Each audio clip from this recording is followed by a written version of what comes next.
Former Chelsea hooligan Jason Marriner is no stranger to being in the public eye for controversial reasons, with his new life as an English food shop owner in Thailand causing a stir online.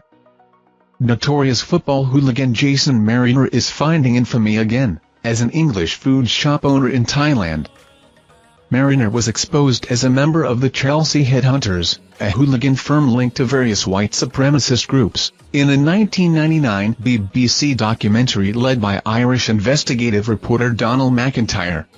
Known as the General, he was sentenced to 6 years in prison based on evidence captured by McIntyre, that led a judge to conclude he relished violence. Since being released, the 55-year-old has written several books about his hooligan days and even had a movie made about him. But he's gone viral this week for a controversial TikTok in his Churchill's Munchies store out in Southeast Asia.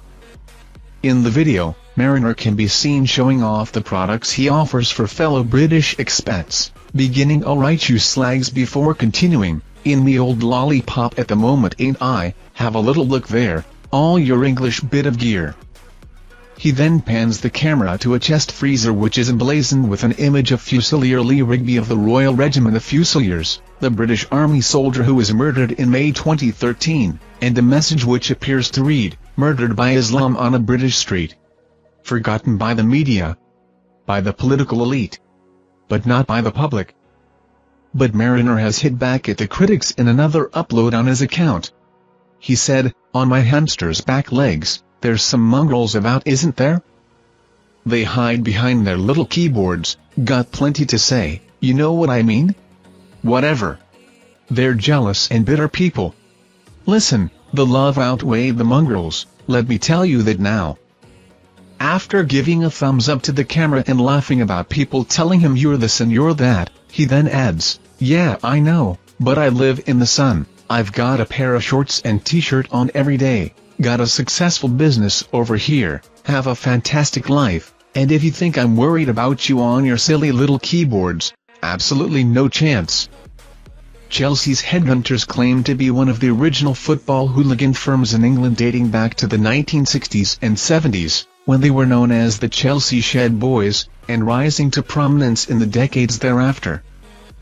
The group are said to be the inspiration for the hooligan firm in the hit Nick Love film The Football Factory. In 1986 they were the subject of the first high-profile police operation against hooligans, codenamed Operation Own Goal. While the sting saw 5 fans jailed, many charges were thrown out. Prosecutors said rival fans were seriously wounded and left unconscious with calling cards which said "You have been nominated and dealt with by the Chelsea Headhunters." Award-winning documentary maker McIntyre was much more successful with his 18-month undercover op in the late 90s. He posed as a drug dealer and even got a Chelsea tattoo to convince the Headhunters he was a genuine fan. The show revealed the group's links to the far right and organizations such as Combat 18 and the National Front. In December 2000, 2 men, described as generals in the Headhunters, were convicted and jailed for conspiracy to commit violent disorder in a fray and jailed after planning violence at a game and trying to disrupt a march through London to commemorate Bloody Sunday. Marriner denied charges of affray and conspiracy to commit violent disorder, arguing that he'd only told McIntyre what he wanted to hear and was making his boasts up. But he was given 6 years behind bars, while fellow hooligan Andrew Frayne, known as Nightmare, received a 7-year sentence. Both men were jailed again in 2011, after being convicted of violent disorder at a Chelsea clash against Cardiff City at Stamford Bridge.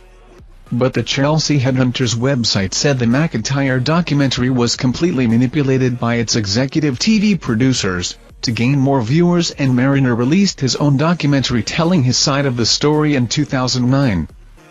10 years after his BBC documentary aired, McIntyre was attacked along with his wife and knocked unconscious at a wine bar in Surrey, in June 2011, in what was described by prosecutors as a revenge attack for the sting.